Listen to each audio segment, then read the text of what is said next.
अस्सलाम वालेकुम। मेरा नाम प्रोफेसर साजिद रियाज है और आज हम क्लास 11 के कंप्यूटर साइंस का चैप्टर नंबर 3 का टॉपिक है हमारा पाइथन वेरिएबल्स। तो हम देखेंगे कि वेरिएबल्स को हम किस तरह से क्रिएट करते हैं और एक सिंपल सा प्रोग्राम देखेंगे जिसमें हम देखेंगे कि वेरिएबल्स को कैसे हम जो है वो प्रोग्राम्स के अंदर यूज़ करते हैं। तो आइए जी आज के इस लेसन का हम आगाज़ करते हैं। तो सबसे पहले हम देखते हैं कि वेरिएबल्स क्या होते हैं। What is a variable? तो वेरिएबल के अंदर बेसिकली क्या है कि वेरिएबल हमारे प्रोग्राम के अंदर जो डेटा होता है उस डेटा को स्टोर करने के लिए या उन वैल्यूज़ को स्टोर करने के लिए हमारे पास कुछ कंटेनर्स होते हैं, ठीक है? उनको हम वेरिएबल्स का नाम देते हैं। तो बेसिकली इंफॉर्मेशन को या डेटा को स्टोर करने के लिए जो है वो वेरिएबल्स को यूज़ किया जाता है। ये मेमोरी लोकेशंस होती हैं, इन मेमोरी लोकेशंस पे हम जो है वो अपनी वैल्यूज़ को स्टोर कर सकते हैं। फिर इसके अलावा वेरिएबल्स जो हैं इनकी वैल्यूज़ को बाद में चेंज भी किया जाए। वेरी का मतलब होता है कि चेंज करना। तो ये जो वैल्यूज़ होती हैं ये ड्यूरिंग द प्रोग्राम आप इनको चेंज कर सकते हैं, ठीक है? वेरिएबल के जो नेम्स हैं वो आप कोई ना कोई मीनिंगफुल नेम रखते हैं। अब जैसे आप इंटीजर ए बी सी हमेशा नहीं रखेंगे, आप कोशिश करेंगे कि अपने जो कॉन्सेप्ट है उससे रिलेटेड जो है आप नेम रखें। फॉर एग्जाम्पल आप सम को स्टोर करना चाहते हैं तो आप वेरिएबल का नाम सम रख लें, बजाय इसके कि ए बी सी ऐसा के नाम रखें। तो उससे रेलेवेंट आप जो है ना उसके नेम्स रखते हैं वेरिएबल के। वेरिएबल के नेम्स जो है वो स्पेसिफाई करने के लिए हमारे पास कुछ रूल्स हैं, ठीक है, जिसके थ्रू हम वेरिएबल्स को नेम्स असाइन करते हैं। सबसे पहला रूल ये है कि आप वेरिएबल का जो नेम है वो अल्फा न्यूमेरिक जो है हो सकता है, लेकिन ये है कि किसी नंबर से आपका वेरिएबल जो है वो स्टार्ट नहीं होगा। फॉर एग्जांपल आपका वेरिएबल A9 तो हो सकता है, 9A नहीं हो सकता। A1 हो सकता है, 1A नहीं हो सकता। तो इसलिए आपका वेरिएबल जो है वो किसी न किसी अल्फ़ाबेट से स्टार्ट होगा या अंडरस्कोर से स्टार्ट हो सकता है। अदरवाइज़ जो है किसी नंबर से जो है आपका वेरिएबल स्टार्ट नहीं हो सकता। दूसरा ये है कि पाइथन के अंदर जो वेरिएबल्स हैं वो केस सेंसिटिव होते हैं। केस सेंसिटिव का मतलब ये है कि अपर केस और लोअर केस जो लेटर्स हैं, यानी कैपिटल ए से जेड तक और स्मॉल ए से जेड तक के जो लेटर्स हैं इनके डिफरेंट मीनिंग्स हैं, ठीक है? अब जैसे टोटल का आपने वेरिएबल लिखना है तो अगर आप स्मॉल टी के साथ टोटल लिखेंगे जैसे मैंने यहाँ पे लिखा हुआ है, और अगर आप सारा कैपिटल के अंदर टोटल लिखेंगे तो ये दो डिफरेंट वेरिएबल्स कंसिडर होंगे। ऐसा नहीं है कि ऊपर आप जाके किसी जगह पे कैपिटल फॉर्म के अंदर टोटल लिखते हैं और नीचे जाके स्मॉल फॉर्म में टोटल लिखेंगे तो ये जो इंटरप्रेटर है वो इसका एरर जनरेट करेगा। तो इसलिए अगर आपने स्मॉल फॉर्म के अंदर जो है वो टोटल लिखा है तो थ्रू आउट द प्रोग्राम आपको स्मॉल फॉर्म में ही लिखना पड़ेगा, ठीक है? तो इसको बेसिकली हम कहते हैं केस सेंसिटिव। उसके बाद ये है कि वेरिएबल के अंदर नेम के अंदर जो है आप स्पेसेस नहीं दे सकते। आप अंडरस्कोर लगा सकते हैं। जैसे टोटल मार्क्स हैं तो टोटल मार्क्स के लिए टोटल के बाद स्पेस देते हैं हम, तो स्पेस के बाद मार्क्स। अब ये जो है यहाँ पे जो है ये एरर जनरेट करेगा। तो आप टोटल अंडरस्कोर मार्क्स लिख सकते हैं या टोटल मार्क्स इकट्ठा आप लिख सकते हैं। इसके अंदर जो है आपने स्पेस जो है वो नहीं देनी। इसके बाद हम एग्जांपल देखते हैं कि अब हमारे पास कुछ वेरिएबल्स हैं, वैलिड और इनवैलिड वेरिएबल्स हैं। लेफ्ट साइड पे अगर आप देख सकते हैं तो पहले मैंने एक वेरिएबल लिखा sub1, सब्जेक्ट 1 आप लिख सकते हैं, तो sub1 मैंने लिख दिया, तो ये एक वैलिड वेरिएबल है। दूसरी साइड पे देखें 92 ABC, तो अब ये वेरिएबल जो है 92 से स्टार्ट हो रहा है, नंबर से स्टार्ट हो रहा है, तो अब ये रूल को वायलेट कर रहा है, तो ये इनवैलिड वेरिएबल होगा। दूसरा वेरिएबल अगर आप देखें तो मार्क्स अंडरस्कोर ऑब्टेन्ड, ये ठीक है, ठीक है। और इसके सामने अगर आप देखें मार्क्स और स्पेस के साथ ऑब्टेन्ड है तो इसमें स्पेस नहीं आ सकती, तो ये इसके अंदर बेसिकली एरर होगा। फिर इसके बाद डॉलर साइन टेस्ट, अब डॉलर साइन से ये स्टार्ट नहीं हो सकता। फिर अंडरस्कोर टेस्ट, ये ठीक है, अंडरस्कोर से स्टार्ट हो सकता है। फाइल अंडरस्कोर नेम, तो फाइल अंडरस्कोर नेम भी ठीक है, और फाइल नेम में अगर आप स्पेस देंगे तो ये एरर जनरेट करेगा। तो ये आप कुछ एग्जांपल्स हैं कि आप जो है वैलिड और इनवैलिड वेरिएबल्स को किस तरह से डिफरेंशिएट कर सकते हैं।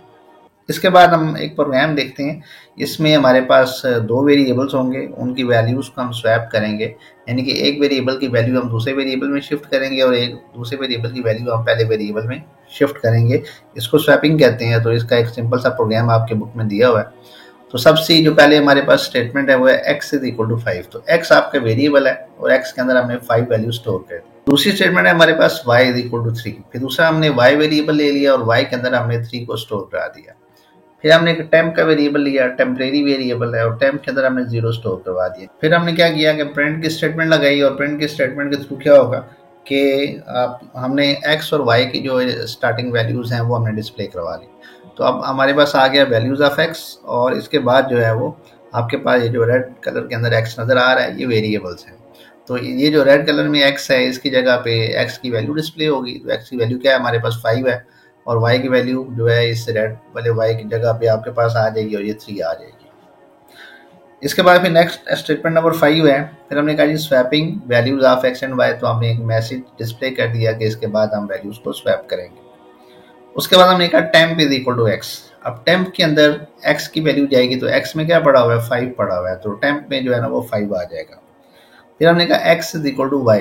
अब x में y की वैल्यू हमने शिफ्ट कर दी, तो y में क्या पड़ा हुआ है, 3 पड़ा हुआ है, तो x में 3 आ जाएगा आपके पास। फिर हमने कहा y is equal to temp.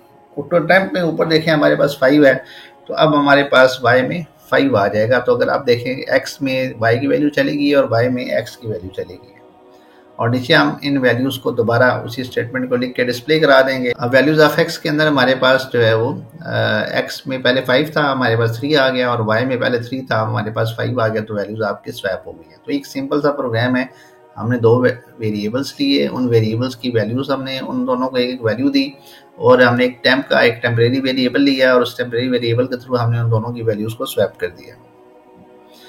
अब हमारे पास एक छोटी सी एक्टिविटी दी हुई है, और उस एक्टिविटी के अंदर उसने पूछा है कि आप टेम्प वेरिएबल को यूज़ किए बगैर जो है वो आप इसकी स्वैपिंग करें। अब इसमें x इज इक्वल टू 5 भी उसी तरह से ही है, y इज इक्वल टू 3 भी वैसे ही है, और उसके बाद फिर ये वाली स्टेटमेंट भी उसी तरह। अब यहाँ पे स्टेटमेंट नंबर 3 थी हमारे पास, temp is equal to 0, temp की स्टेटमेंट हमने यहाँ से खत्म कर दी है।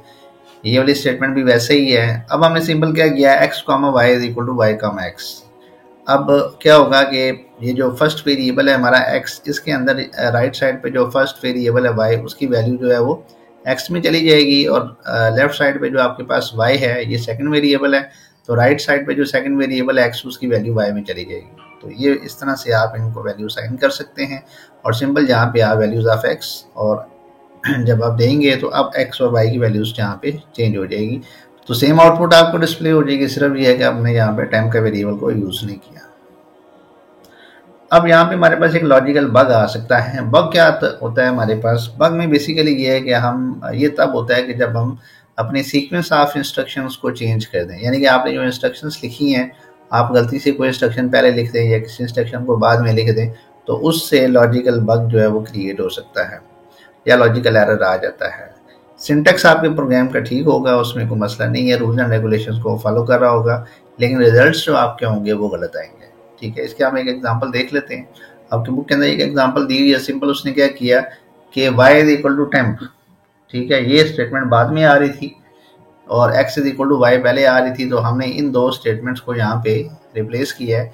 जब रिप्लेस किया है तो अब आप देखें यहाँ पे वैल्यूज ऑफ x में भी 5 आ गया और y में भी 5 आ गया।